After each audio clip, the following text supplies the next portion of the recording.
It's rock and roll, you know, enjoy it. Days Like These with Diesel. Starts tonight 8:30 on ABC iView and TV+.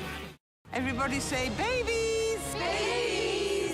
A new season brings new joy. Congratulations. And new romance. What's all this? The evidence suggests you've got an admirer. But it's not all celebration. Nonata's house is going private. We have to find another way ahead, or Nonata's house will not be serving anyone. And faith will be tested. It is not my body that has failed. Call the Midwife. Saturday on ABC TV and ABC iView. Good evening. It's Tuesday, the 3rd of May. Our top stories tonight. Uproar in the US over reports the Supreme Court is set to overturn the legal right to abortion. Fears for hundreds of civilians still trapped at the steelworks plant in Mariupol. The big banks start to raise mortgage rates in line with today's Reserve Bank hike. And Fiji's High Court greenlights a US government bid to seize a Russian oligarch's super yacht. You're watching The World.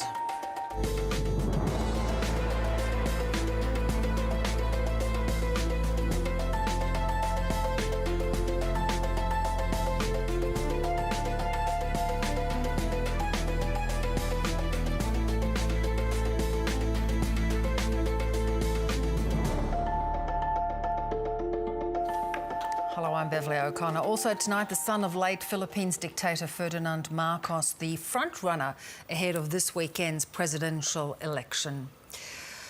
Well, abortion has once again been pushed to the forefront of social and political debate in the US. A leaked document suggests the Supreme Court may overturn a landmark decision legalizing abortion, and it sparked protests in Washington.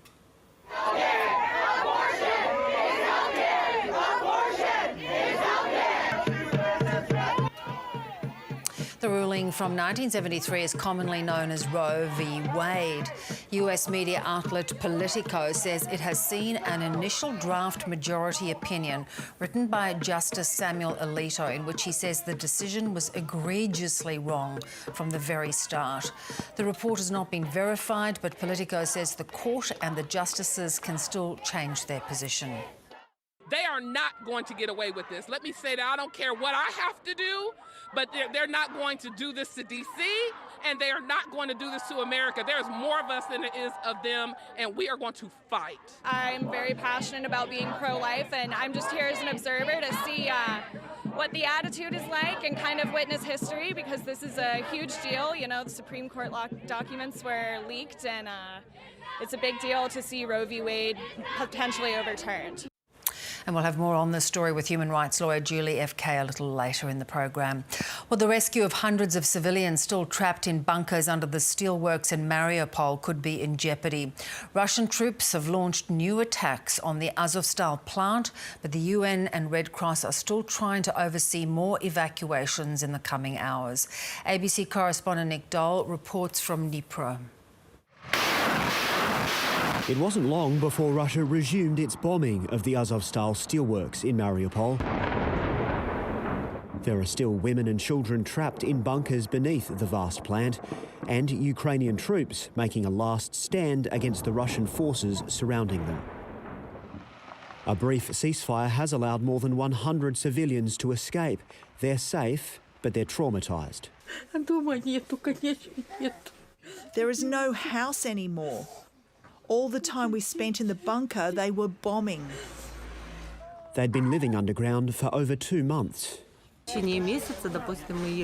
Over 40 of us had only 6 tins of food. We boiled them into buckets of soup, and that was it. Ukraine says Russia is again blocking humanitarian corridors out of the devastated city. You wake up in the morning and you cry. You cry in the evening. Imagine, everything is destroyed. Everything is broken. With Russia focused on gaining ground in the east and south, missiles have hit the Black Sea port of Odessa. A dormitory where civilians were sheltering underground was destroyed, killing a teenage boy. In the east, some of the vulnerable are being evacuated. This 95-year-old woman has made the heartbreaking decision to leave her home. Ukrainian forces have just recaptured this village near the Russian border, but this is unlikely to be the end of the battle. Nick Dole, ABC News, Dnipro. The Reserve Bank has raised interest rates for the first time in nearly 12 years by a quarter of a percentage point to 0.35 as it tries to get rising inflation back under control. The move, of course, was widely expected, but the bank's governor acknowledged it'll still come as a shock to many borrowers. The major banks have started moving to pass on the full increase. Here's business reporter Amelia Turzon. Australia's first rate rise in more than a decade will be the first of many. The normalisation of interest rates over the period ahead could see interest rates rise to 2.5%. The Reserve Bank last raised the cash rate in 2010. It's been at a record low of close to 0% during the pandemic, and it's now going up to 0.35%. For many borrowers like Jason Andrew, this is unfamiliar territory. We're probably the first generation that hasn't seen real interest rates increase. Jason Andrew and his partner are on a variable mortgage, and a rate hike comes as they prepare for parenthood. So it's interest rate rises combined with childcare fees, school fees. We've got cost of living increasing. It does certainly create some uncertainty. That rising cost of living is why the Reserve Bank is hiking rates far earlier than it initially projected. I acknowledge that the increase in interest rates comes earlier than the guidance that the bank was providing during the dark days of the pandemic. Economists say the board has made the right call. What this does is it slows down the spiral effect where lots of people buy stuff at the same time and then that stuff gets much more expensive over time. The initial hit to borrowers will vary. It will all depend on whether your bank passes on the full rate hike to you. Today's rise should add $78 a month to an average mortgage on a variable rate. This will soar to $615 a month this time next year if the cash rate hits 2%. Many Australians, including Kelly Lehman, have fixed their loans to low rates. I was trying to scrounge as quickly as possible to refinance. If you're like Kelly Lehman and have fixed your loan at a low rate, it won't rise yet.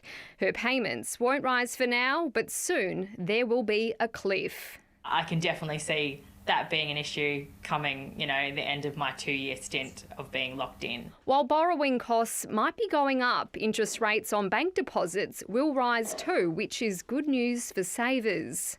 I want interest rates to go up so that I can get a decent return on my money. For the next generation, however, the purse strings are tightening.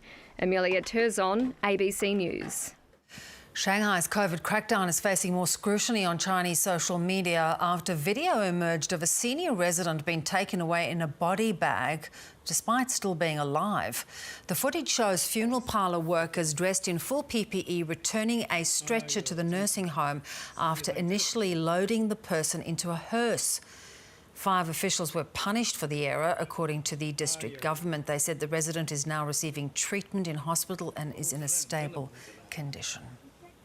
Voters in the Philippines are just days away from electing their next president. The race has narrowed down to just 2 main candidates, both looking to replace the outgoing Rodrigo Duterte for the next 6 years.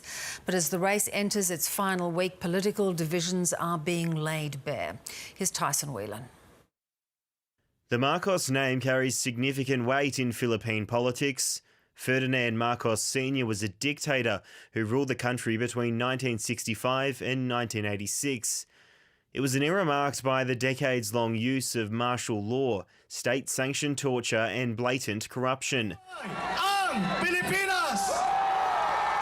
Now, with just days remaining before the May 9 election, the Marcos name edges ever closer to returning to the presidential palace.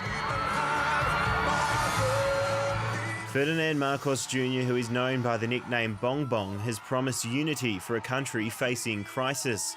The former senator and governor is set to do the unthinkable, resurrecting a family legacy responsible for stealing an estimated $10 billion from taxpayers.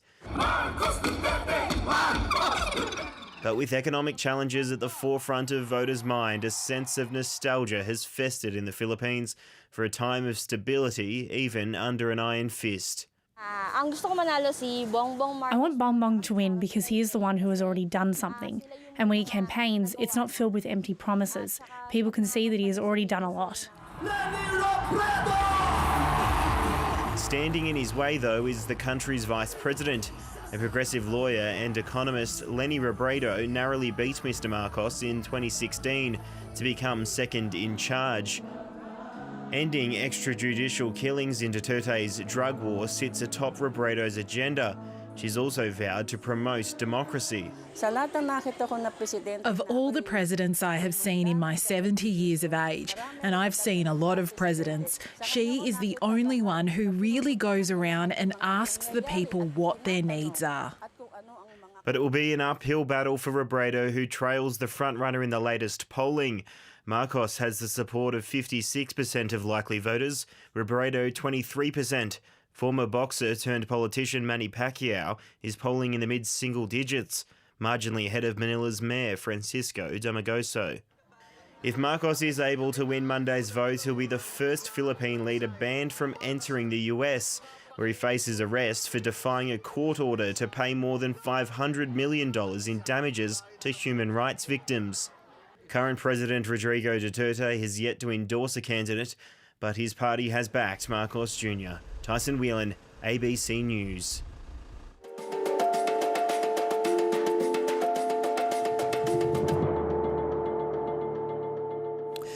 A Fijian court has ruled to seize a $450 million super yacht that the US claims is owned by a Russian oligarch.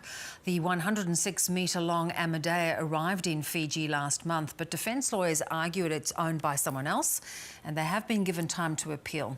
Journalist Lethe Mavona was in court for the ruling. She says the yacht has created quite the stir. Bev, it's quite a monstrosity in a sense, in that it's huge, and it's got this wide steel albatross right on the bow of the boat. So, that alone gives people the idea that this is something you don't see all the time in Fiji. And, at $400 million US, I think it is quite a large amount, almost equal to, the annual operating budget of a small Pacific Island country. I understand that they even have a live lobster tank, for in case you want lobster when you're out in the middle of the ocean. Quite the sight of luxury, something that's not seen all the time here in Fiji. So why did it become so contentious? And so it's said that the owner of the yacht, or at least the person that is said to have caught the attention of U.S. authorities, is part of the Russian Federation and a very close friend of Russian President Vladimir Putin. And so that, along with the fact that he's facing charges of money laundering in the U.S., has made him quite an attractive figure for U.S. authorities who are trying to clamp down on friends of the Russian Federation. And so it is said that this is one of his biggest assets, and so the U.S. government is looking to seize it, like they've done very close allies of the Russian president. So what has the court decided today with regard to whether the U.S. can lay claim to this super yacht?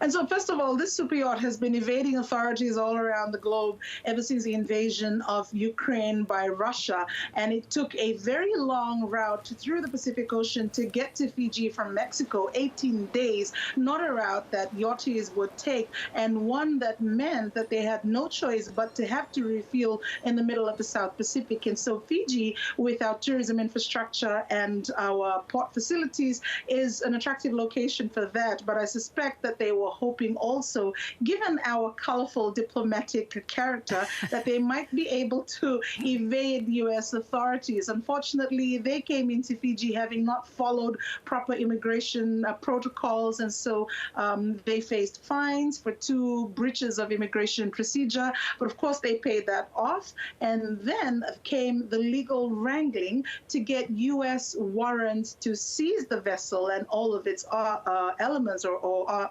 occupants rather, and that took a while because it's never been done in Fiji, as I understand it. I'm looking at our legal databases to see if there's any precedents, but the judge himself, Dipti Turamanga, said that this has not been done before. And so what needed to be done by the Director of Public Prosecutions was have the legal authority to register a U.S. warrant in the Fijian judiciary so as to be able to enforce this warrant and therefore seize the vessel. So that's been successful. Several procedures over the past 3 weeks, and today the High Court granted the ruling to allow U.S. authorities to seize the vessel. But immediately after the ruling, the defense lawyers, Hanif and Tuitonga, acting for Mil Maria Investments Limited, who are the registered owners of the yacht, sought a stay order on that ruling, because apparently once that ruling was granted, this warrant then becomes in force.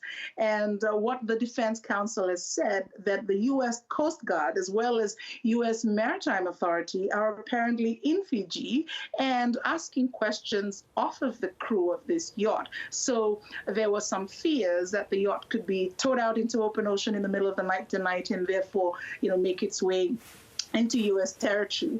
The judge did, to use the words of the defense counsel, the judge was nice about it and intentionally delayed registering his ruling in the court registry today so as to give the defense counsel overnight to prepare a proper application for that stay order. That happens in the morning, Beverly. Yeah, so it's not going anywhere just at the moment. So is it just sitting around? Are the locals finding it a bit of an attraction?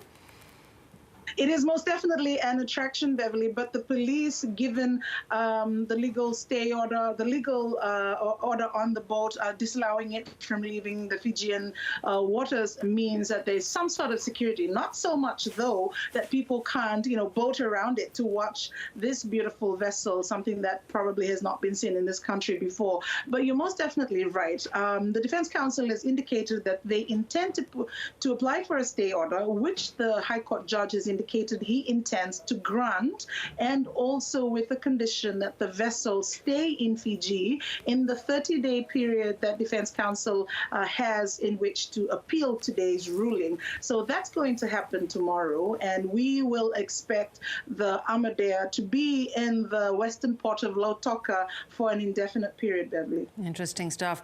And of course, it's quite hard to prove ownership of these super yachts. These oligarchs have become very clever at trying to disguise the money trail. Absolutely, and that had been a grounds that the council had tried to use to stall the legal proceedings to give the U.S. government authority in the Fijian jurisdiction, but that was unsuccessful, and so the judge has been able to give the U.S. the authority to take the vessel and decide, who the actual owners are. But as has come out in these past few weeks, it's very difficult. It's like peeling an onion, as someone analyzed it as, the more you peel, the harder it is to understand what's actually in there. What an intriguing story. Great to talk as always. Thanks, Lethe. Vinaka. Today's rate rises the first during a federal election campaign since 2007, when John Howard was Prime Minister. Back then, rates were at an 11-year high, not a record low, and Mr Howard lost the election 2 weeks later. Scott Morrison has rejected claims the rate hike could cost him the election and says he has sympathy for those who now face higher mortgage repayments. Here's political editor Andrew Probyn. The walk no Prime Minister wants this close to polling day. Has your government just lost this election? Of course not. The Reserve Bank's intervention acutely felt. I sympathise with Australians as they face higher cost of living pressures. If only you could pay your mortgage with Scott Morrison's excuses. Let's have a look around. The cost of living already on the rise, now the campaign's dominant issue. Chicken stock, you always need that. Both leaders where it's felt most. We're doing better. A little bit better. We face the triple whammy. Stagnant wages, inflation becoming even more painful, and now higher interest rates, which will climb even further in the months ahead. That will occur regardless of who is in government. Under your watch, then, would it not be a whammy if interest rates rise? And under our watch, What we have is a plan to reduce costs of living on working families. Thank you very much. Good on you. Rates last went up during an election campaign when John Howard was Prime Minister. He lost the election to Kevin Rudd 2 weeks later. The election has no influence at all on today's decision.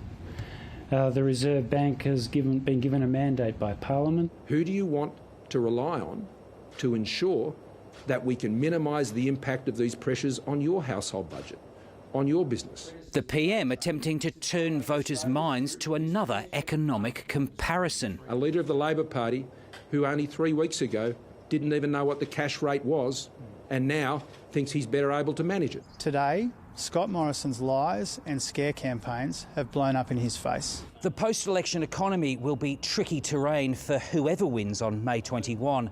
Not only lots more rate hikes, but wage growth will only be half the rate of inflation, meaning workers will be going backwards. There's no way to sugarcoat that, even if interest rates couldn't remain at emergency levels any longer. Scott Morrison insists he shielded Australians during the pandemic, but as the incumbent, he'll have to shield himself from angry voters. Andrew Probyn, ABC News, Canberra. Well, let's return now to the unprecedented leak from within the United States' Supreme Court that could see national abortion laws quashed. It would mean millions of women could lose their legal right to abortion. Julie FK is a human rights lawyer and an expert on the protection of reproductive rights in the US, and she is with us. Julie, really good to talk to you again. Quite an astonishing leak with this draft coming out from the Supreme Court justices. How could a leak like this have happened with something so sensitive? Well, it's great to be here, and I think that's the question everyone's asking. It's really, to use the word of the year, it's unprecedented that somebody would leak this, but I think it shows the rights that are at stake and how passionately people feel about how the ultra-conservative justices on this court are really running roughshod over women's rights. And it is interesting because you read, my understanding, this draft was assigned to Conservative Justice Samuel Alito. Now, he writes that the original ruling was egregiously wrong. It's an indication as to how they are leaning. Yeah, it's a frightening draft of an opinion. It's definitely the worst case scenario. I think I and many other people and legal authorities in the U.S. have been saying that Roe versus Wade is very likely to be overturned. We didn't know if they would seek to do it in sort of one hit or two. This looks like one big devastating blow is Alito's intention. Again, this is not a final draft. There may be other opinions circulating, but you know, as you say, this one really is chilling. And if it's the final, if they don't modify it, if they don't take action, it's really going to be devastating by turning rights back to the states in the U.S. They would abandon the federal constitutional right, and that's really been a decision that women and people seeking abortions in America have relied on for half a century now. Yeah. So if that should happen, let's just make that as an assumption, it would be up to the states. How many states do you think would move, like some we've already seen, to really contest abortions after 6 weeks? Right. So the people who are really looking closely at the legislation and at who, which party controls in the governor's office or the state houses say it's about 20 to 26, give or take. We do have elections coming up in the states. And some people, like myself, believe that this is a real call to action and to look at states such as Nebraska or Pennsylvania are two where whether or not abortion remains an option in the state entirely will depend upon who is elected to the state houses, whether there's a governor who's a Democrat, because it is predominantly Democrats who are protecting abortion rights at this point, even though people and individuals, and particularly women in both parties, agree that this is a fundamental human right we're talking about to access abortion. So then how, to your point, could it galvanise a political movement? We saw protests on both sides, really, after this leak came out. How might it impact the midterm elections coming up? Well, the majority of Americans, over 60%, do support a woman's right to make the decision to have an abortion.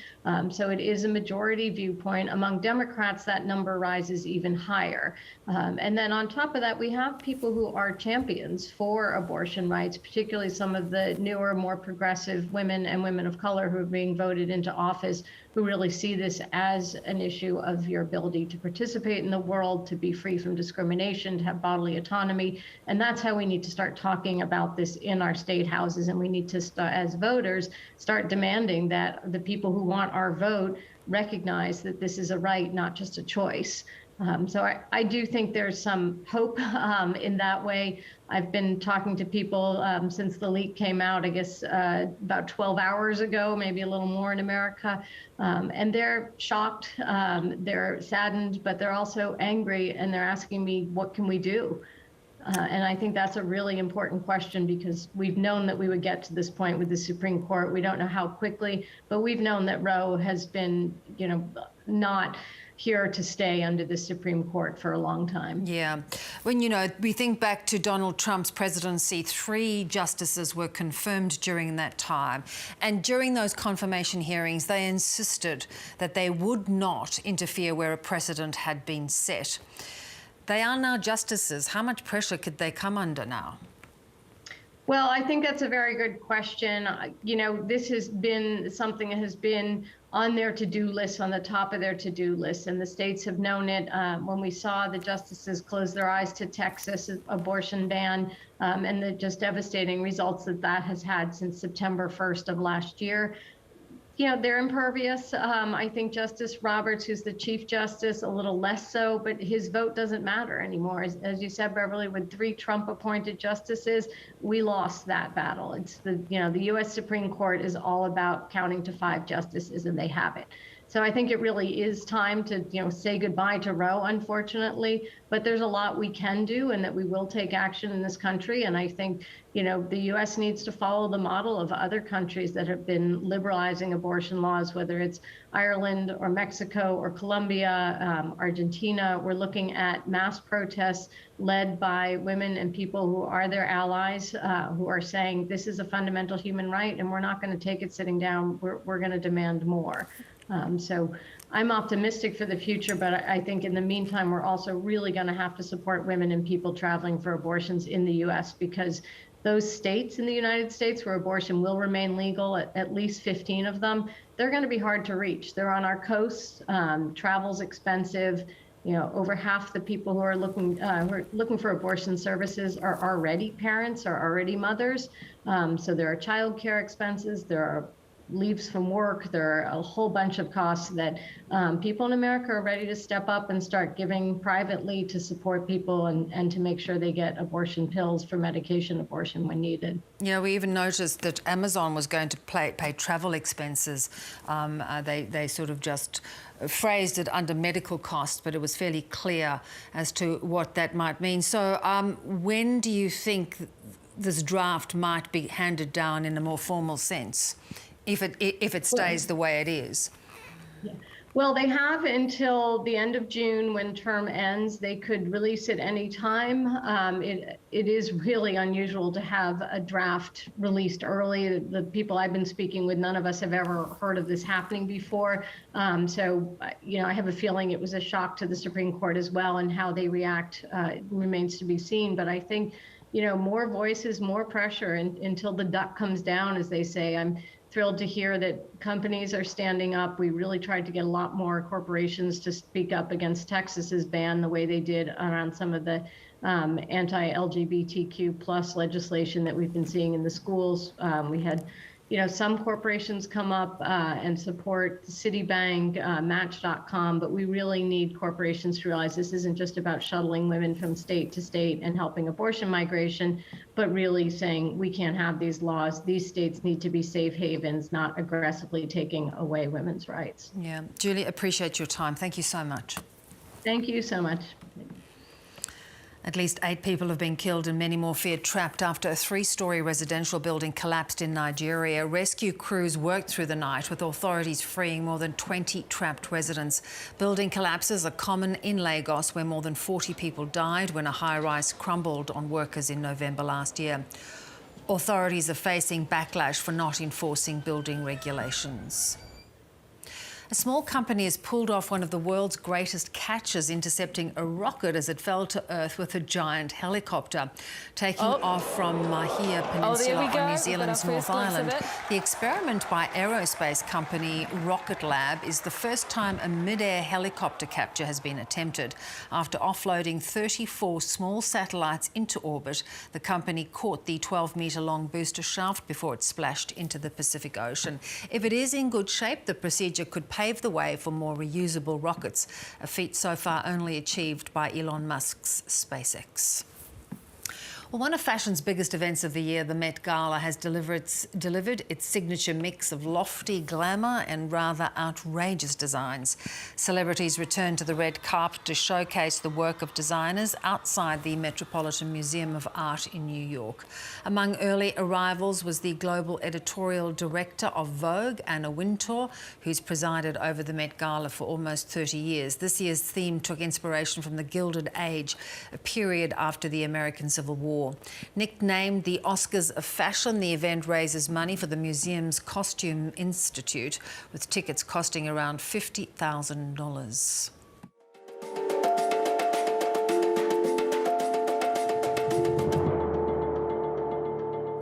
Our top stories tonight on The World. The US Supreme Court is reportedly set to overturn legal access to abortion, sparking widespread protests in Washington, D.C. Desperate pleas for a ceasefire in the Ukrainian city of Mariupol as hundreds of civilians remain trapped in a steelworks plant. And concerns for borrowers as big banks lift mortgage rates in response to the Reserve Bank's cash rate hike. Well, let's return to Ukraine, where villages and towns in the eastern Donbass region have now become the new front line after Russia pivoted its campaign towards the disputed territories. The constant shelling and potential encirclement by hostile troops has forced those who can to flee before the worst of the fighting reaches them. The Russians are getting closer. Their missiles landing to our left and our right as we take the last road into Lysychansk, a farming town under siege. We're following a Ukrainian army medic, Olive Kravchenko, pointing out the town's latest lacerations. Look here, bomb. He's taking us closer to the front lines, to a hidden base from where his teams scoop up casualties. Yes, every day it's a blood, blood, blood, blood. The Russians are making a big push now. Yeah, very. You'd say the fighting's getting a lot worse now? Yeah, very extreme and very dangerous, very. The army have taken over the local hospital. A soldier is brought in by ambulance with a head wound. His injuries are severe, says the medic. There's not much hope for him. Upstairs, a sombre silence on the wards. You can see here the impact of this intense Russian bombardment, which we're still hearing outside now, in fact. Room after room of young men with concussion. Faces dazed and haunted. I've got 3 young children, he says. I wish the shelling would just stop. We've all watched our brothers die in front of us. So, what do this town's torments tell us about the wider war in eastern Ukraine? There are signs that Russian troops are being more methodical and therefore perhaps more effective in their offensive in this region. They're pushing slowly forwards against this town and a dozen others in the Donbass region. But there's still no sign that the Kremlin's forces are about to deliver some kind of knockout blow. Even here, a few civilians cling on. These parents saying they can't afford to flee. And 9-year-old Masha is trying to take it all in her stride. The sound of the bombs. You're not scared? Мне не страшно. А почему нет? Потому что я старшая девочка. She says, because I'm the oldest girl, I'm not scared. Good for you. Inevitably, those left behind here have moved underground. Alexei and Lubova Gubin still wait for good news from their radio. So they're disagreeing here. She wants to go, but has no means of getting out. Her husband wants to stay.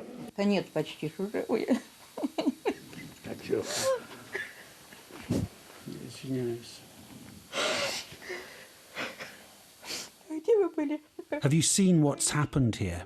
I don't know if we'll survive this, she says, voicing the fear that now hangs over this whole region. Rescuers have pulled 2 more survivors from the rubble of a building collapse in central China as authorities continue the search for missing residents. State media said the man and women are in a stable condition despite being buried under the wreckage for more than 80 hours.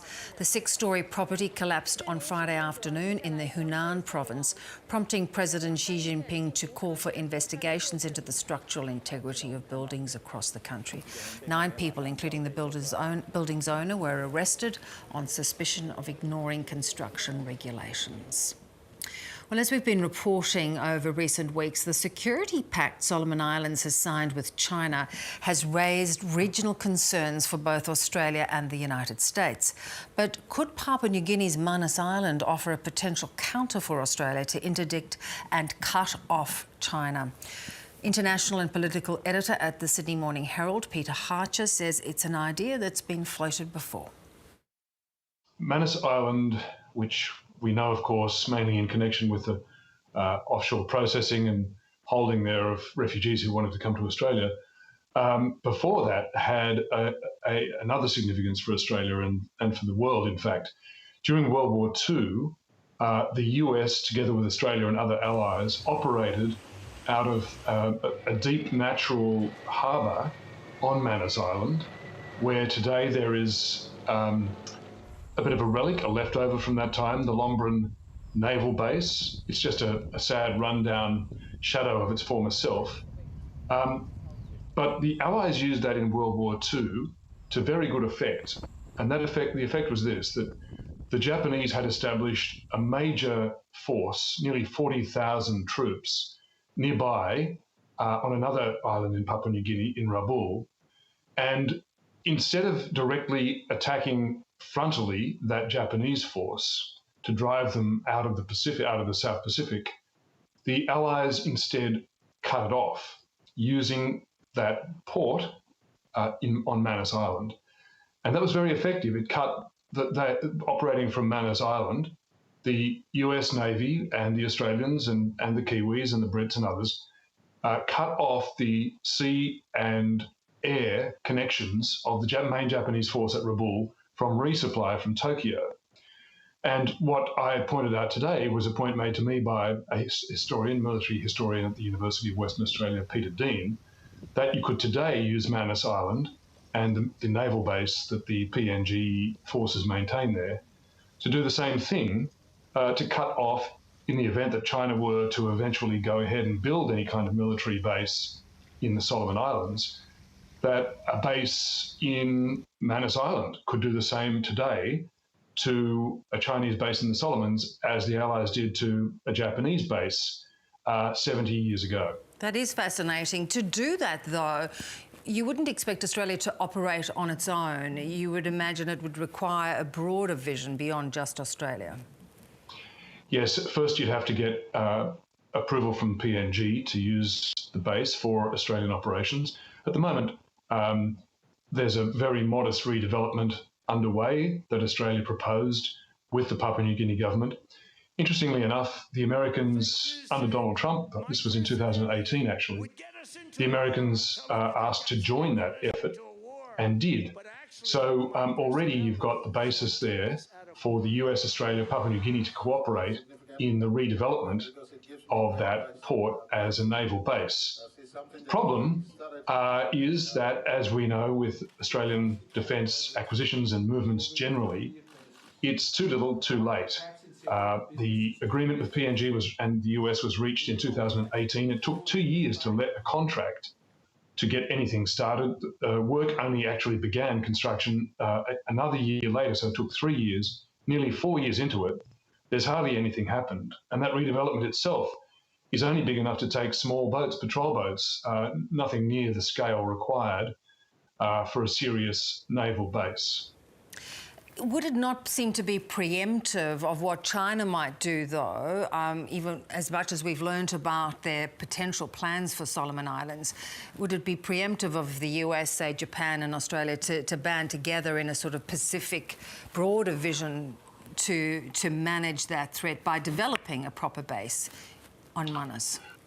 Yes, well, two points there, Bev. One is that in the strictly military strategy view, the Australian PNG American agreement to redevelop that, and it's less than $200 million for this redevelopment, it's quite modest, was in fact an urgent response to the news that a Chinese state-owned company was redeveloping an airbase, an airport nearby.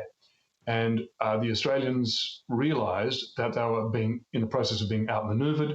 There were credible reports that Chinese interests were about to make a similar bid to redevelop the Lombran naval base on Manus Island. And so they went ahead and proposed this redevelopment to PNG, brought in the US as a counter to China. So rather than preempting China in this case, it was actually trying to catch up with where China already seemed to be heading. But in the larger sense of your question, Bev, there is plenty of opportunity. I mean, that's just a military strategy. If Australia is looking for solidarity with the Pacific Islands, rather than just blathering about, nostrums about a Pacific family, working with the Pacific Islands, with the Pacific Islands Forum, which includes all the Pacific Islands countries, plus Australia and New Zealand, but not China, and bringing in, as you say, Japan, US, France, or another major regional power, to develop a larger vision for the future of the whole region, to give the Pacific Islands countries what they want, using advantages that we could present that the Chinese can't. All sorts of things, labour and citizenship opportunities, opportunities with social connections with churches and rugby, very important, connector points, as well as development aid and all sorts of other assistance and meaningful conversations about climate change. Again, that's an area where our Chinese friends can't compete because China's even further behind than Australia is when it comes to reducing emissions. Does the election that we're going through at the moment give us that possible reset? But it would require some sort of very strong leadership and vision, would it not? Yes, I think the answer to both parts of that is yes. Now that this shock has been administered to Australia, that we have discovered that Australia has been comprehensively outmanoeuvred by China in this political agreement with the government of Solomon Islands to potentially establish a Chinese military base. That is a shock to the system. After the election in 3 weeks' time, whoever is Prime Minister does have a fresh opportunity to use that galvanising shock to shake up Australia's entire approach. We've been asleep diplomatically, asleep militarily. There's just no cohesive national effort and ambition, and certainly no urgency. And that concept that you could have an agreement with Papua New Guinea to redevelop a port nearly 4 years ago and barely anything to have happened, that entire way of thinking, the processes, the urgency, needs to be jettisoned and a whole new urgency and purpose injected. So the opportunity is there for the next Prime Minister. Let's hope that it's inevitably going to be a he, takes it. Good to talk, Pete. Thanks so much. Pleasure, Bev. Well, a grand jury in the US has been chosen to help investigate whether Donald Trump broke the law in trying to overturn the Georgia election. Our North America correspondent Carrington Clark is in Washington. Well, this special grand jury will help the district attorney to investigate whether or not Donald Trump and his allies broke the law in exerting pressure on Georgia state officials to overturn the results of the 2020 presidential election. Donald Trump has very publicly stated time and time again that he believes he lost the election because votes for him weren't counted and votes that were counted in favour of Joe Biden were illegal. And he said these things without evidence. And really it all stems from this now quite infamous phone call from Donald Trump while he was still president at the beginning of 2021 to the Secretary of State in Georgia, who is a Republican, where he requested that they find votes, more than 11,000 votes, in order for the election result to be overturned. So the district attorney now in Georgia is looking about whether or not they should be charging Donald Trump and his allies, but they are having some resistance from people they want to talk to. And the purpose of this special grand jury is that now this collection of 23 jurors plus 3 alternatives, so 26 people in total, they can actually subpoena people who may be unwilling to testify, and they do have investigative powers. In the end, the decision will be made by the district attorney whether or not to press charges, but this will help in the gathering of evidence. A lot of the people that the district attorney wants to speak to are currently facing their own political battles. So people who were involved, particularly on the Republican side of politics, some of those who held the line, if you will, on the results of the 2020 presidential election, who were pressured by Donald Trump to overturn the election, are now facing political battles for their positions from people aligned with Donald Trump's worldview. So the district attorney has been clear that she doesn't want this to interfere with the primary election process, particularly for the Republicans. But she has also indicated that she would like a decision to be made by herself by the end of this year. Although the judge overseeing this process did warn those jurors now selected to be on this special grand jury that the process could take over a year. And so we wait to see how quickly it actually comes to fruition.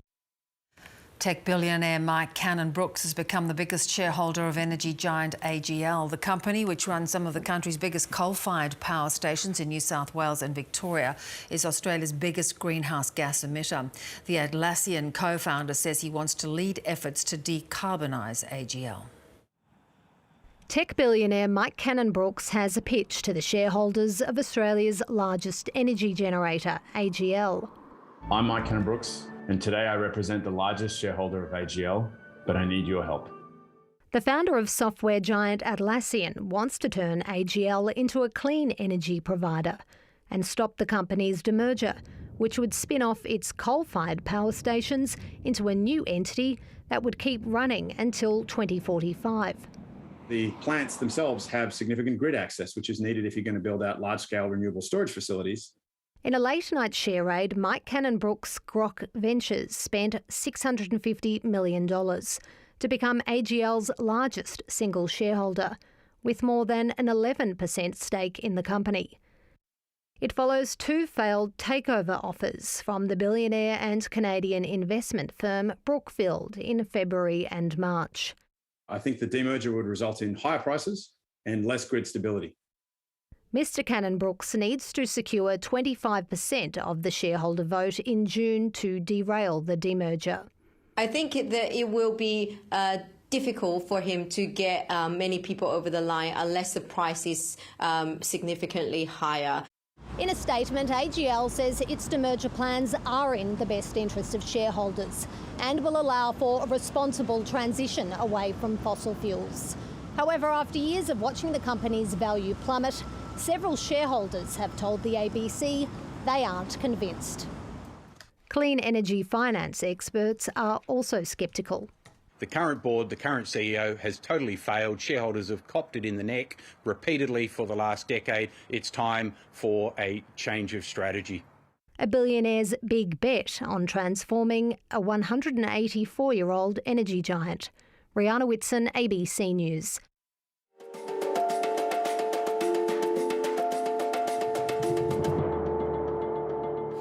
The AFL has formally apologised to all female and non-binary umpires in a response to a report that uncovered incidents of sexual harassment and abuse.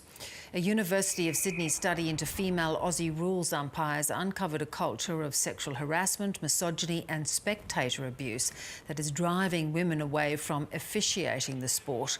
AFL Acting CEO Kylie Rogers says the league has a strong commitment to ensuring a safe, welcoming and inclusive environment.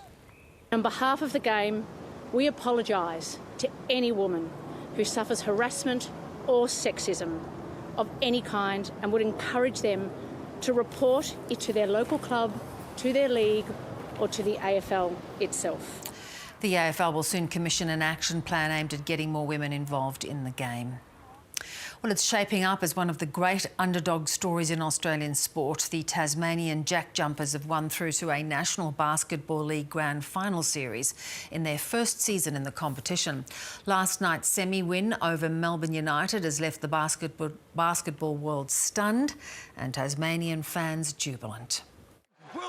Perhaps the greatest chapter in one of Tasmanian sport's most magnificent tales. You can make your dreams a reality if you believe in them. Oh my goodness. When no one else believed, they did. The Jack Jumpers off to the NBL Grand Final after a Game 3 takedown of reigning champions Melbourne United. And right now, there is not a better sporting story. With United's Tasmanian star Chris Goulding out with a sore calf, things were deadlocked at half-time of last night's semi-final, but Tasmania exploded in the third quarter. Josh Majette huge from long range before Josh Adams caught fire. This off-balance three-pointer with a minute left, the best of his 30 points.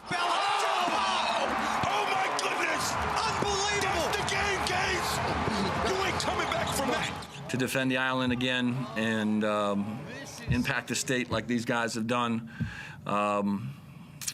is just a fantastic thing for our group. Last night's 76 to 73 point win sending Tasmanian sports fans into raptures. Fans returning from Melbourne after witnessing history. To go there and sit with a heap of Jack Jumper supporters made the experience so much better. The vibrations of the team's success sure to be felt in the mainland offices of other major sporting leagues. Tasmanian sport is moving forward and showing that we have talent, we have the ability and whatever, and yeah, maybe the AFL can see that we can succeed. In case there weren't enough twists in this Jack Jumpers tale, another one this afternoon. The plane carrying the team back to Hobart forced to turn around mid-flight and divert back to Melbourne.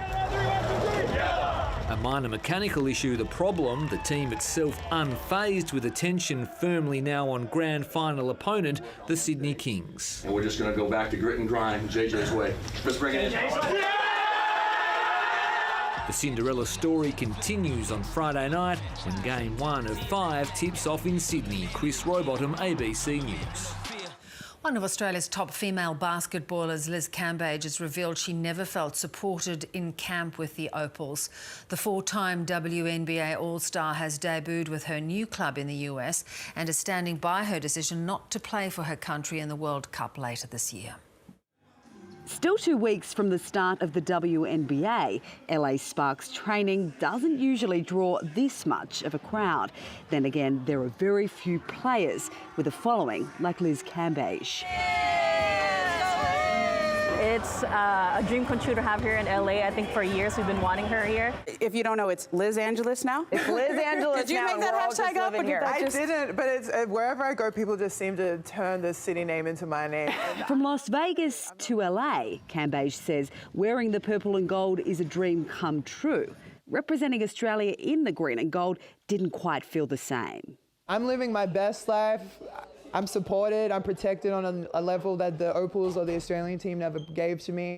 Cambage was the Opals' leading scorer at the Rio Olympics. She withdrew a week out from last year's Tokyo Games, citing mental health issues.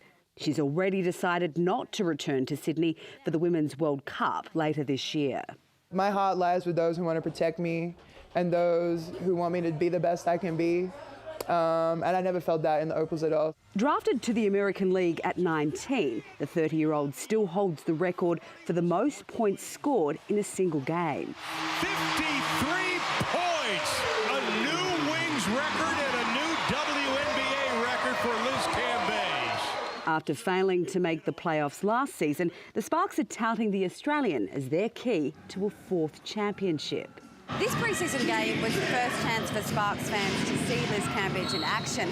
Unfortunately, she only played a little over half the game, fouled out in the third period. I don't think those were fouls, so I'll be clipping them and sending them into the head of the league. So there'll be nights where the whistle isn't going her way or our way, and we'll just have to deal with that. But we also have to make sure that we're protecting Liz. Thank you. Love you, Mom. Her big personality on and off the court, part of the reason she was signed. Brittany Klein, ABC News, Los Angeles.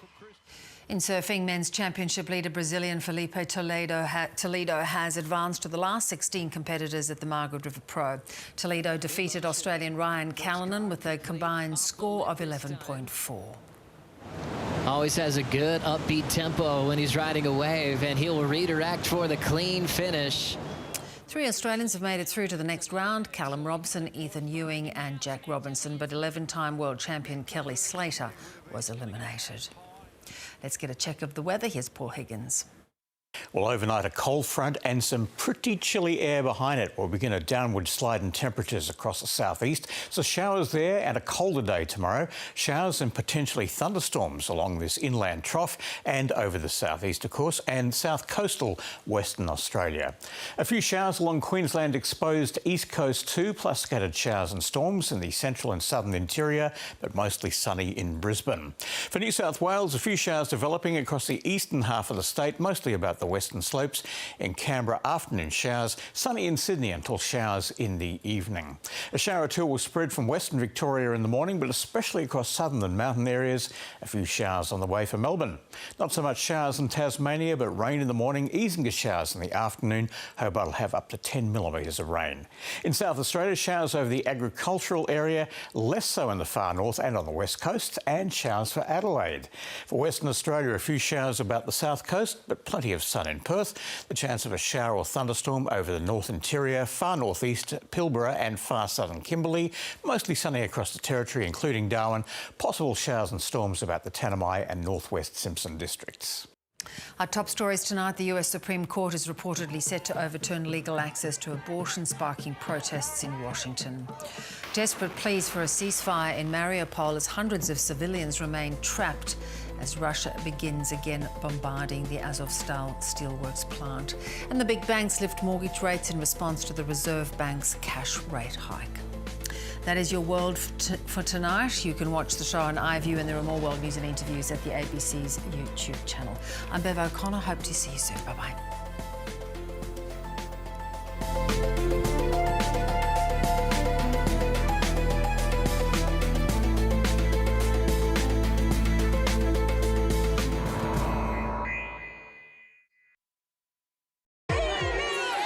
The resurrection of a family that brought the Philippines to its knees. Absolute power is absolute corruption. Now the dictator's son is poised to be president. Can't describe the energy that's here on the street for Bongbong Marcos. The dynasty dividing the nation. The young ones, they believe Marcos had a good government. Social media has spread lies faster and further than facts. Foreign Correspondent, Thursday at 8 on ABC and ABC iView. Coming up on Q&A, a one-on-one special with Anthony Albanese. Has he got what it takes to be our next Prime Minister? Is he doing enough to win your vote? Australia is facing some big challenges: rising living expenses, mounting government debt and threats to our national security. So, what is Labor's plan? This is your chance to put your questions directly to the opposition leader in the final stretch of the campaign. Q&A, Thursday 8:30 on ABC TV and ABC iView. Building a home causes a range of emotions. What? Mad? Wow. Some visions are meticulously planned. Every inch so well crafted. This is exactly what I hoped it would be. That is magic. I mean, proper magic. Others just go with the flow. Drunken eBay purchase. It's going to be really urban meets rural. How are you going to do it? Not sure yet. all new grand designs. Sunday on ABC TV and ABC iView. After the last 2 years, we could all do with a bit of a boost. And a COVID-19 booster, it boosts more than just your immunity. It's a boost to my bottom line. A boost to my confidence. A boost to my fitness. A boost to our social life. A boost to my happiness. Give yourself a boost and keep up to date with your vaccinations by visiting australia.gov.au. Authorised by the Australian Government, Canberra. Next Tuesday. I gotta run, or else he's gonna kill me. How did an abusive husband get away with murder for 30 years? The Family Court Murders. Next Tuesday on ABC TV and on ABC iView. It's such a scary thing, feeling like you're not in control of your mind. I would put myself in the fetal position. It was terrifying. In a unique social experiment, 7 strangers will expose their deepest fears. Sometimes I think, why am I here? It takes a lot to come out and talk about mental health. Can art and creativity heal invisible wounds? Have you ever felt like there's so much pressure on you? And help them paint a brighter future. There's something shifted inside me that's allowed me to express myself. Hosted by Natalie Bassingthwaite. Look at this! With some of Australia's best-known artists. All will be revealed. Here we go. Oh my God, wow. Space 22 starts May 17 on ABC TV and ABC iView.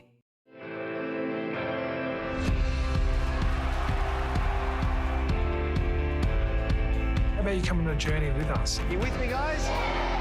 Let's conquer the world. Wow. I decided to stand up last night, and I'll continue to stand up. We'll be braver and smarter and stronger in love. Who is brave? Yes. We'll be seekers and finders and rise to the top. We're all okay, and we're going to be okay. I'm getting quite emotional. Gets your heart racing. Turned into such a crier. We're going to understand racism. You are pioneers. I'm on my quest for true love.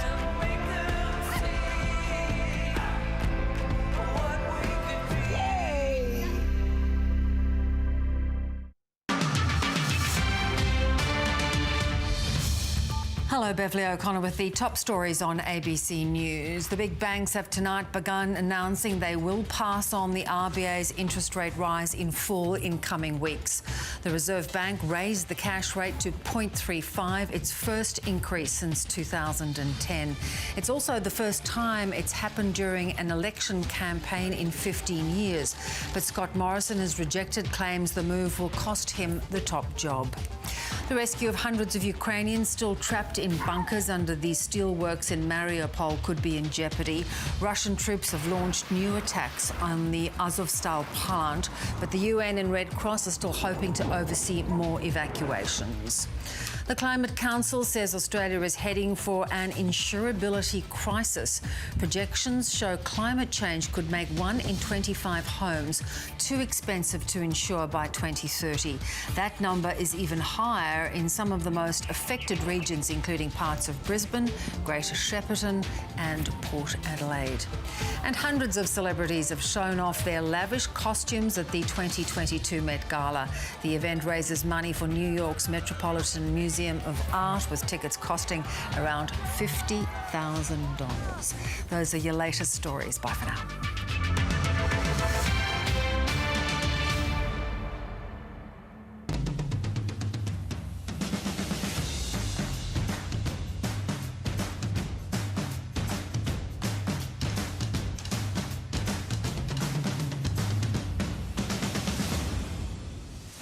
Hello, welcome to The Drum. I'm Julia Baird. Coming up, the Reserve Bank lifts rates for the first time in a decade, less than 3 weeks out from a federal election. Abortion rights under threat in the US, with a leaked draft judgment revealing the Supreme Court is set to overturn protections. And the return of Leo Puglisi, the teen journalist asking the hard questions of our leaders. So much to discuss tonight. And joining me on the panel, CEO of the Property Industry Foundation, Kate Mills. Good to see you. Pleasure.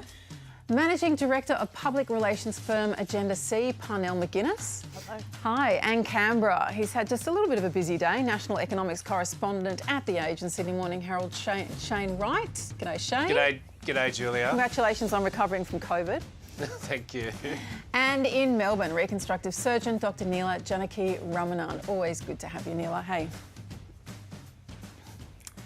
And if you want to join in on Twitter, you know what to do. Use the hashtag The Drum, and we are also on Facebook. The United States Supreme Court could be about to overturn the nationwide legal right to abortion, according to a leaked draft opinion that has stunned the country. For nearly 50 years, the legal right to abortion in America has been underpinned by a Supreme Court decision in the landmark case Roe v. Wade. The court said in a 7-2 decision that in the first 3 months of pregnancy, only the woman and her physician may decide whether she may have an abortion.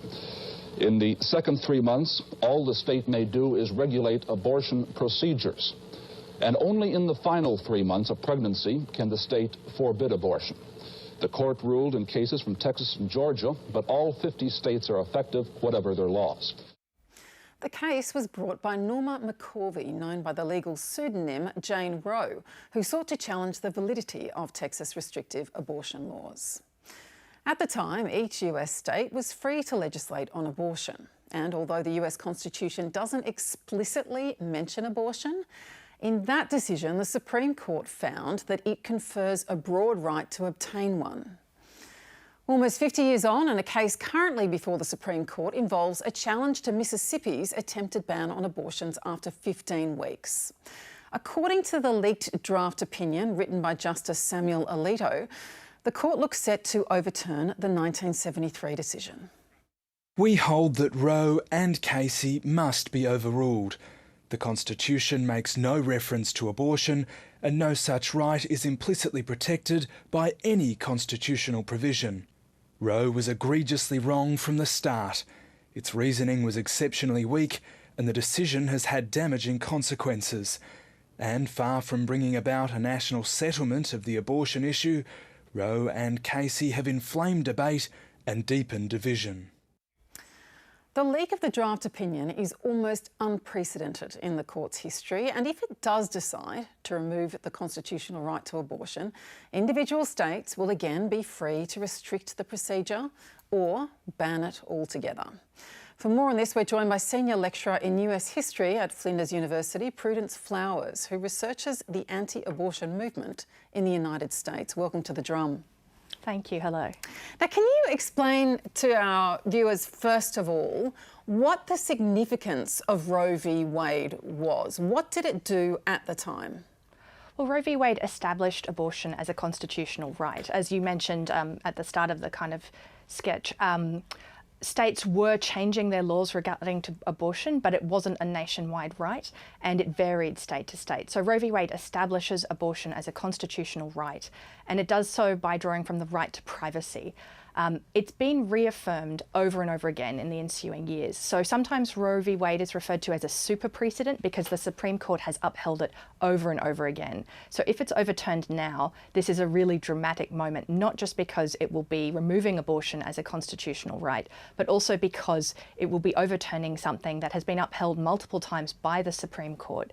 And it's essentially seen as a kind of political decision to overturn it. This is not necessarily seen as a legal decision, it's seen as a product of the intense partisan politics surrounding abortion. Can you spell out for us what this is going to mean if this decision, I mean obviously now it's a draft, if this decision is made?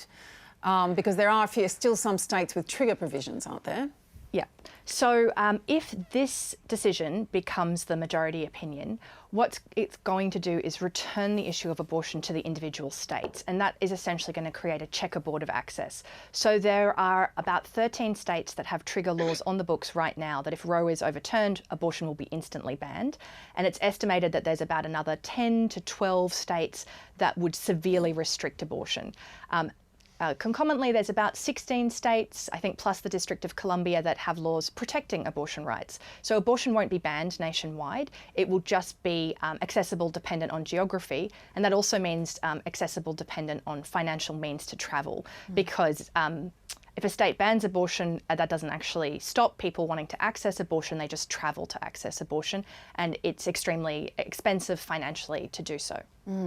Parnell, do you think this was inevitable given the composition of the court and the fact that Donald Trump elected three judges to it? Look, this isn't just about Donald Trump. This is about 50 years of pushback against this decision, where there has been a sort of real feeling that it was a decision made at a court level that should have been made at a legislative level in the states in a democratic process. Now, you can agree with that or disagree with that, but that is what is actually happening in the states around that.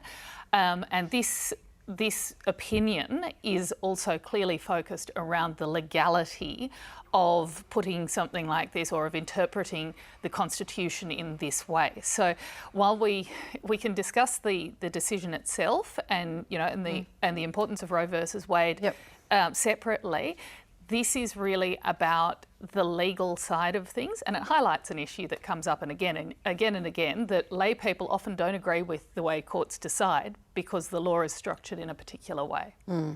Yes, I want to get back to that because, I mean, obviously there's been a lot of foment in states that have kept up this debate and have not been happy with the abortion ruling. But you'll only bring in the legal argument when it's supportive of your case, right? But can I ask you about this, Prudence, because Ruth Bader Ginsburg has self-expressed reservations about this decision. She found it too broad brushstroke. She said at a lecture at New York University that it tried to do too much too fast.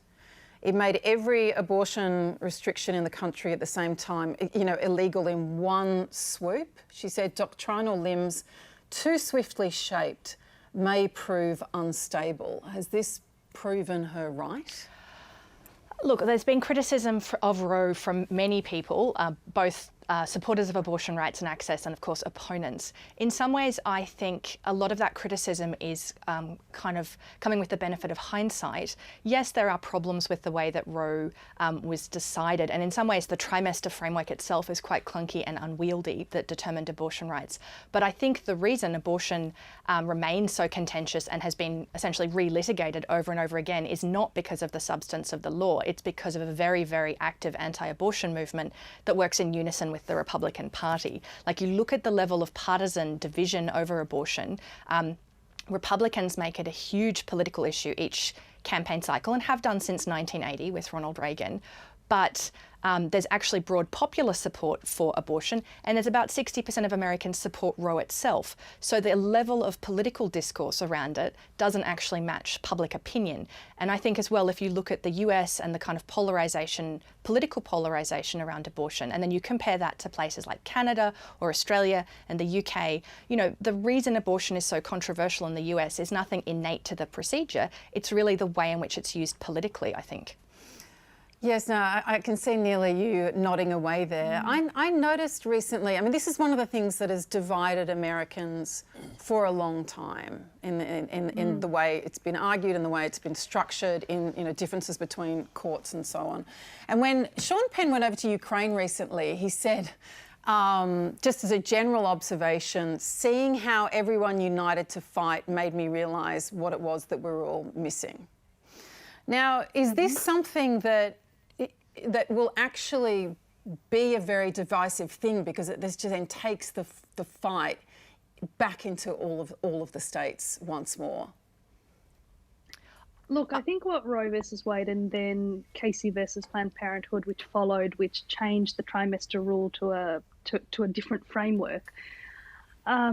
What that did is it set a standard, and yes, there has been ongoing roiling debate about abortion ever since, but there was a framework. And so now one of two things will happen. Either if this judgment ends up being the final judgment, and at the moment all it is an indication that at the moment a majority of the justices on the court are feeling this way, and occasionally they do change their mind when the final decision is made.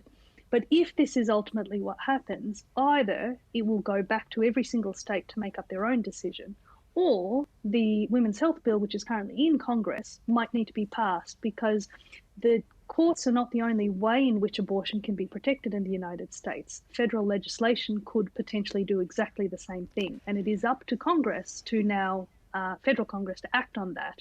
And whether they choose to do so, whether or not various politicians wish to expend political capital on this issue is something that remains to be seen. Prudence, you've been wanting to jump in. Oh, I guess I sort of wanted to add to that. I think whilst Democrats at a federal level have been sort of saying, well, you know, Congress can do this and that, I think it's worth noting that on abortion, neither anti-abortionists or sort of pro-choice activists have ever had much traction in Congress. The closest the Right to Life movement ever got to banning abortion was in the 80s, and they didn't get very far at a federal level in Congress. I think in particular the divisions within Congress at the moment and the divisions within the Democrats, and you know, you have certain Democrats wielding a lot of power. I'd be very surprised if they were able to get this legislation through when they haven't been able to get lots of signature Biden pieces of legislation through. So I think this will definitely become a kind of state level battle. I think one other thing, this is a tangent, but I think it's worth emphasising. Roe was decided on the basis of the right to privacy.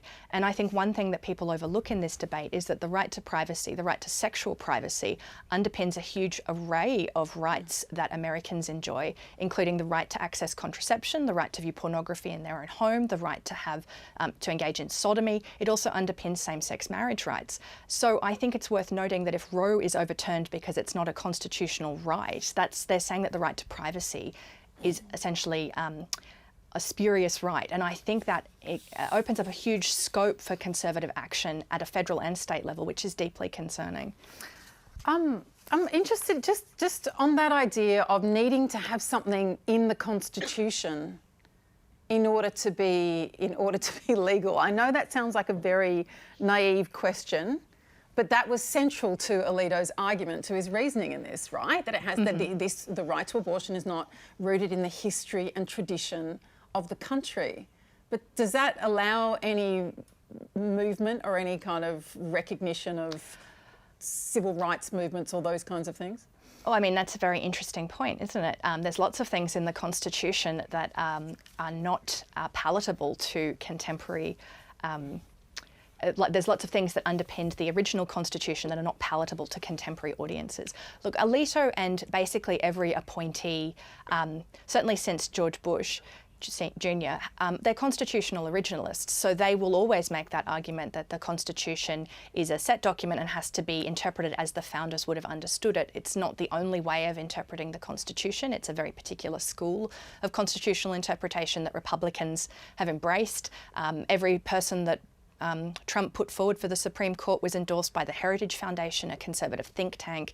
You know, this is, again, it's not a neutral interpretation of the law, and it's not a self-evident interpretation of the law. So Alito is saying that this is the only way to understand the Constitution. There are many equally prominent thinkers and scholars who would disagree. Kate, and unfortunately with decisions like this, it doesn't necessarily, I understand, and you can correct me on this, Prudence, doesn't seem to have an impact on the number of abortions carried out, but it does mean that those able to access it are those with the least resources. Yeah, absolutely. And it's like Prudence said, in the end, the people who this will most impact on are the people with the least amount of resources. So your more liberal states around the coast will essentially protect abortion, and that's what they're doing. And then your less liberal states, or your more Republican states, sort of in the centre and the Midwest, will restrict abortion. Those that can afford it will get either good telehealth services if you're really early term and you only have medication posted to you, which somewhat undercuts this, or they'll we don't know, would you be able to do that? It's Prudence. It depends on the state. So, for example, Texas and many of the southern states have also passed laws banning telehealth abortion, and they've been part of Supreme Court challenges trying to undo telehealth abortion provisions that were enacted because of COVID. So again, yes, probably, but it would be illegal. It would be like the way people accessed abortion pills in Ireland, in the Republic of Ireland, when it was illegal there. But fundamentally difficult to track, that's my point. Yes. Yeah, it's difficult to track, getting on the phone, talking to a doctor outside of your state and getting medication posted to you. But that's only if you can afford that, and it's only if you know that can actually happen. I also want to refer to what Pernell said, because actually what this most made me think of was Margaret Atwood's The Handmaid's Tale, actually, you know, where the story where she says everything that's in that story, including ritualistic rape, actually was happening at the time that she was writing it. I think that power over female... In different countries around around the world. I think that power over female reproductive rights is always political. It's not legal law, it's just the tool that you use. It is essentially a political act, and the Supreme Court is showing up very clearly, you know, 6-3 as it is weighted towards Republicans, where it stands on this. I have to put in here, look, I think there is one thing that we're leaving out of this discussion which is really important to sort of consider. So essentially this is about weighing the rights of individuals. And what has been missing in America as a result of this constitutional decision, of this High Court decision, has been a discussion around the conflict of rights that is inherent in the issue of abortion. Because that is, you know, this is one of those fundamental issues where it's my body, I have a right to determine what happens with it, but at some point there is another body, another human, and where does that line sit? So it's really important to understand the trimester decision-making in Roe versus Wade from that perspective, because it tried to put some lines, some grey lines around this very complicated issue, which is all nuance, and there is no right or wrong in. You know, so what it said was, up to the end of the first trimester, that's entirely, you know, within your right, your privacy, your reproductive privacy. Second trimester, things get a bit greyer because this person inside you is becoming more viable. In the final trimester, that's practically a baby. So we have to confer some rights on it. And extremists on both sides have tried to push things to a point, you know, either by saying that there should be no abortion at all, i.e. I have no bodily autonomy, or that we should have very late-term abortions and they should be allowable. Well, you know, that should highlight to us the fact that we're working in a really grey, murky space where we have to, as a society, you know, I'm saying we because we're going to have this discussion as a result of the US having this discussion. Are we inevitably? I think we will, because I think that the populace has unconsciously taken on the Roe versus Wade decision very much. I mean, this is how we think about things. You know, it's fine in the first trimester. In the second trimester, you know, we talk about late term and, you know, and scientific breakthroughs mean that, you know, that babies are viable from younger and younger ages. Kate, what were you saying? Well, so that has changed with Planned Parenthood versus Casey. They no longer look at the 3 trimesters. They look at this concept of the viable fetus, which gives people some flexibility. Now, one thing I do agree with you on is that when it goes back to the states, you could actually get wildly diverse things happening, because actually the current system does look at not having late-term abortions. Yeah. Right. When you throw it back to the states, you know, those states that are more liberal could push in a certain direction, and those states that are less liberal could push in another direction. Look, I personally would be really surprised if we had that level of debate here. I think we're a very different environment to What do you think, Shane, as our political reporter? Can you see that being picked up? I mean, we've suddenly seen other cultural wars emerge in this election, which we were not anticipating would. Yeah, I think this one's different partly because of the American political system, where you don't have compulsory voting. That's a starting problem for transporting this, because the Republicans have built a base around that religious right and that anti-abortion movement, whereas in Australia, and it's the same that you see in those broader surveys across the US, where you have 60-70% support at least for early abortion.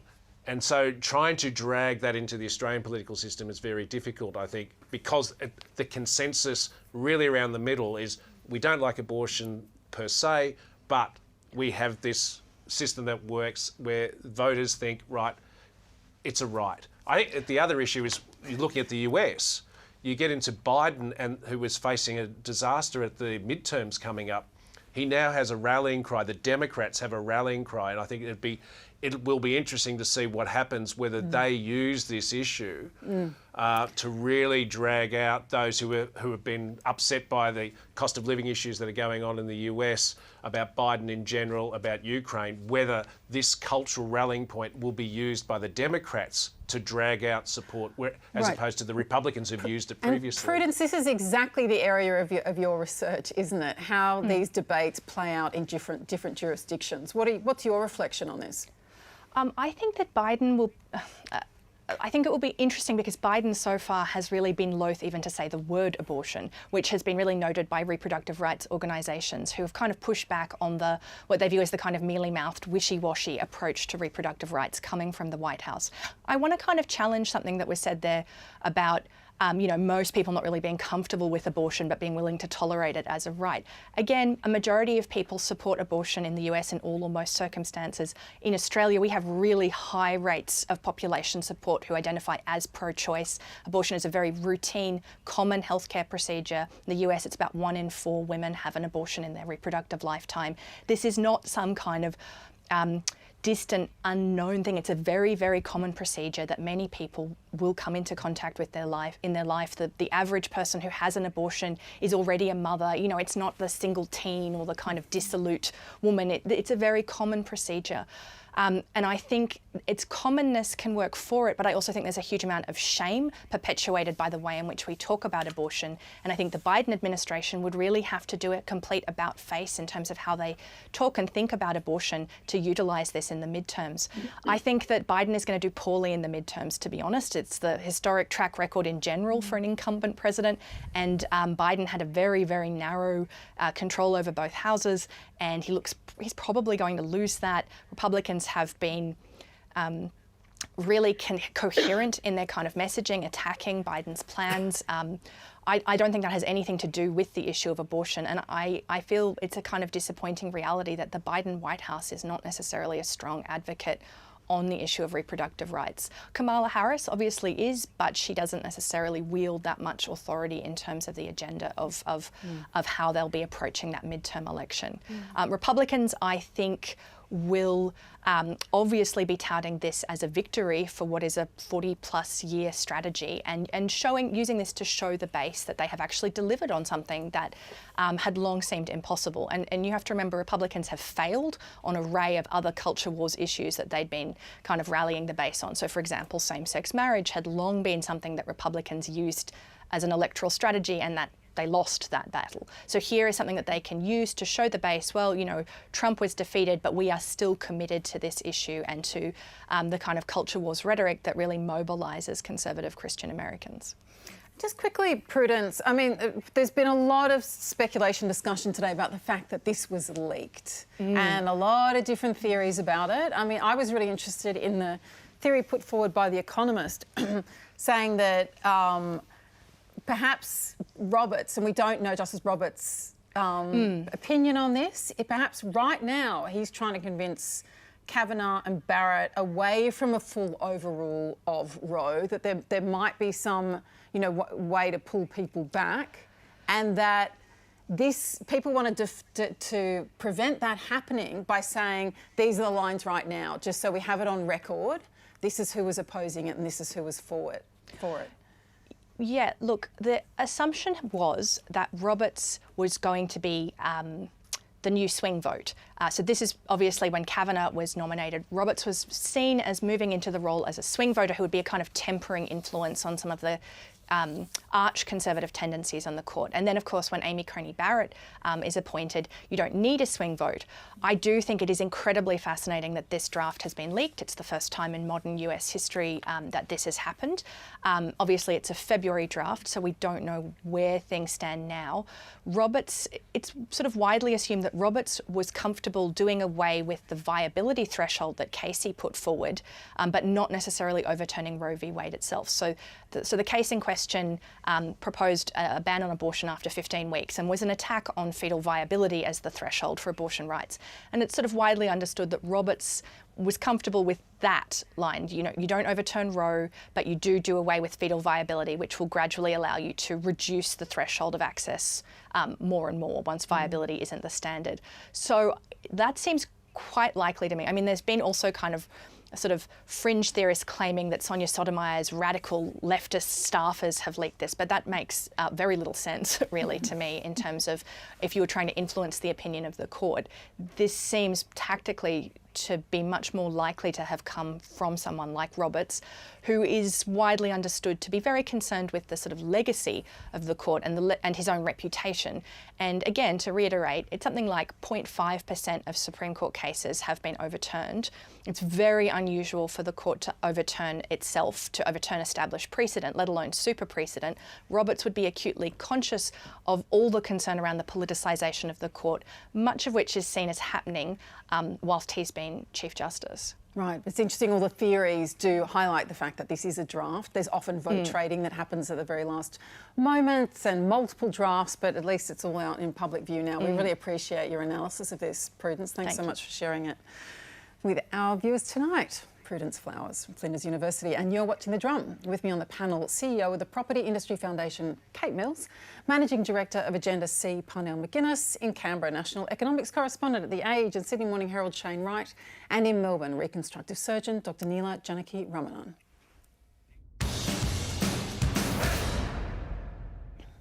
For the first time in 11 years, the Reserve Bank has increased interest rates from historic lows of 0.1% up to 0.35%. Now that might not sound like much of a hike, but that small increase could have profound effects on the economy, on our hip pockets, and of course on the ongoing federal election campaign. There is plenty to unpack here. Let's start with this explanation of what happened today from The Drum's David Taylor.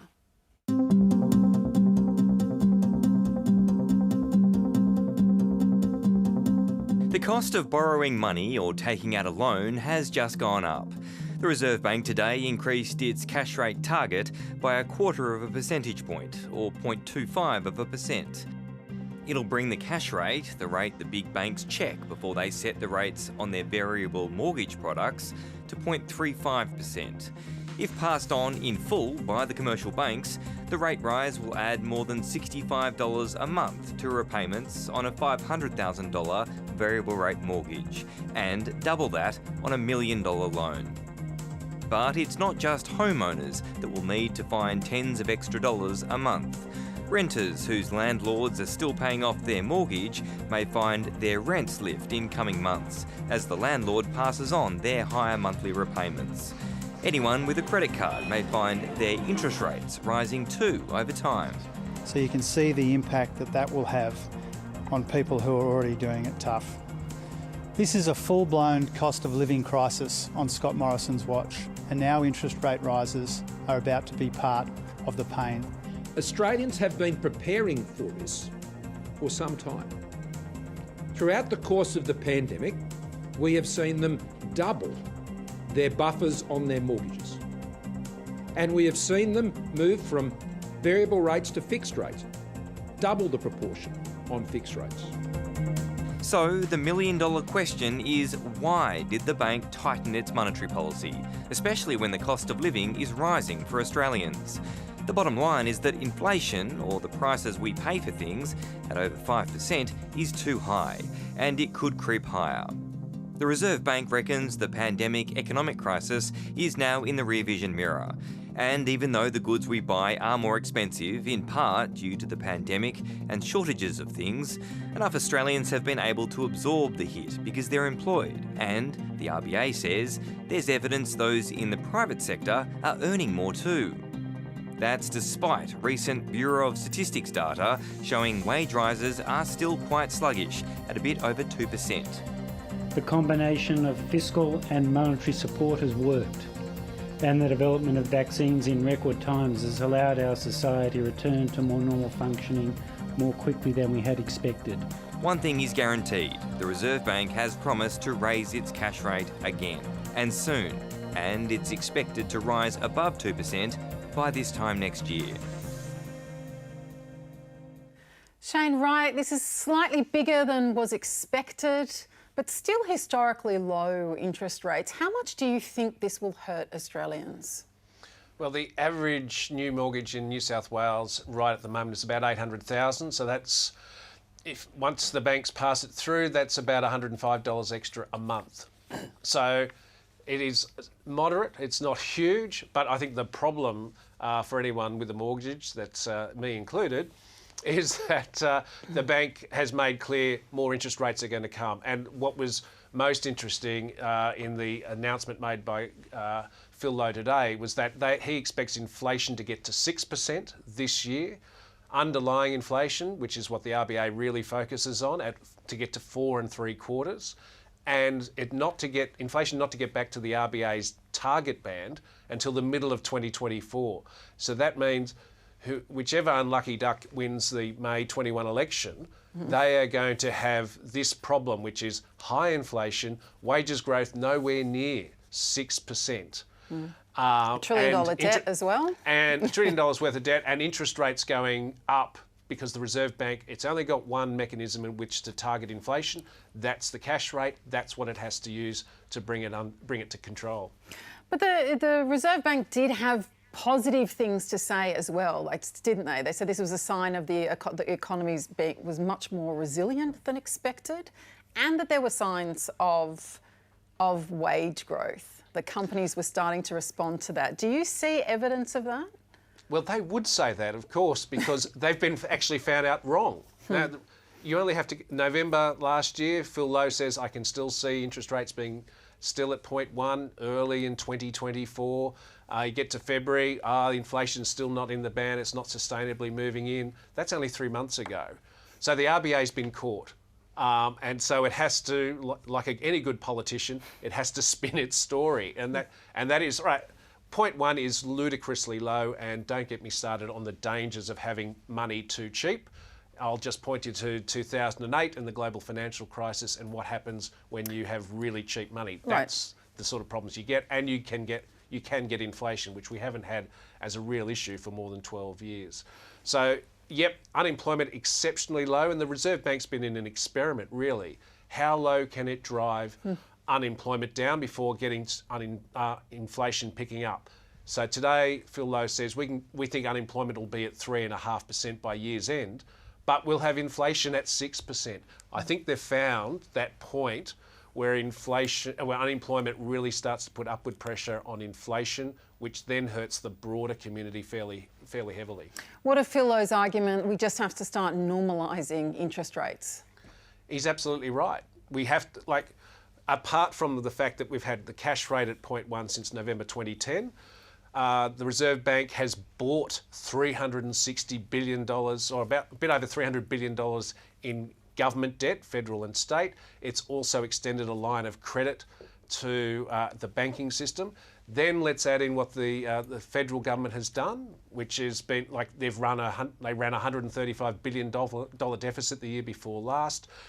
As Scott Morrison just said then, consumers have built up all these buffers, about $250 billion in extra savings. A lot of that is free money from the federal government, and that's going to be unleashed. And so that's an inflation threat in itself.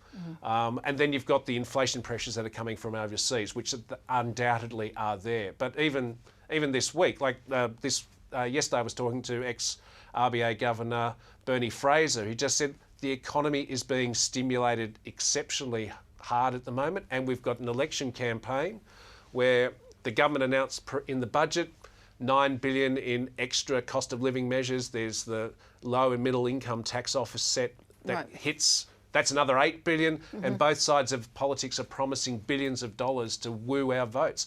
That's a lot of money. That's inflationary. Right. Well, which is a question you put to the RBA governor today. Was it not?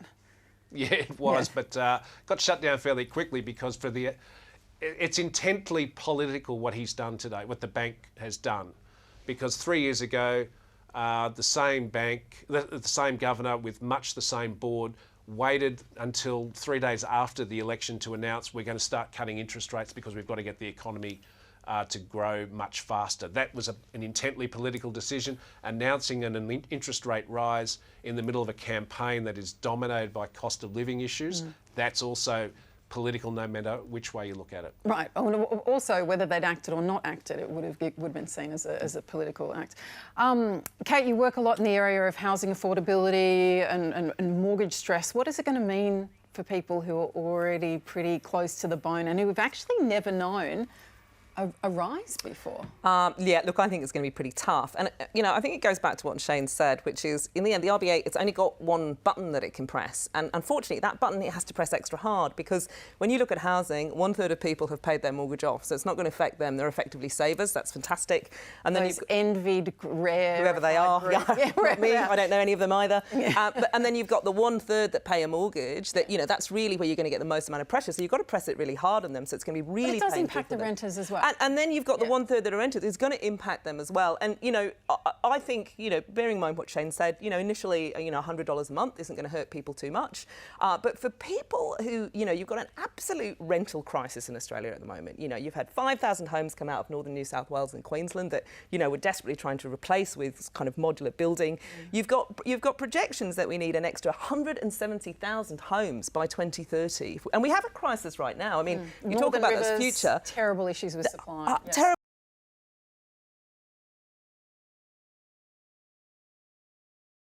People who cannot even think about getting onto the rental level, who's sitting at the bottom, this is going to be terrible.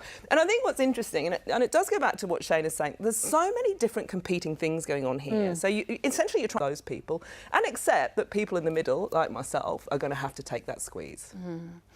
Neela, we've got, of course, because this is happening in an election campaign, so we have the Anthony Albanese, Jim Chalmers saying, look, the coalition, their reputation as economic managers is in shreds now.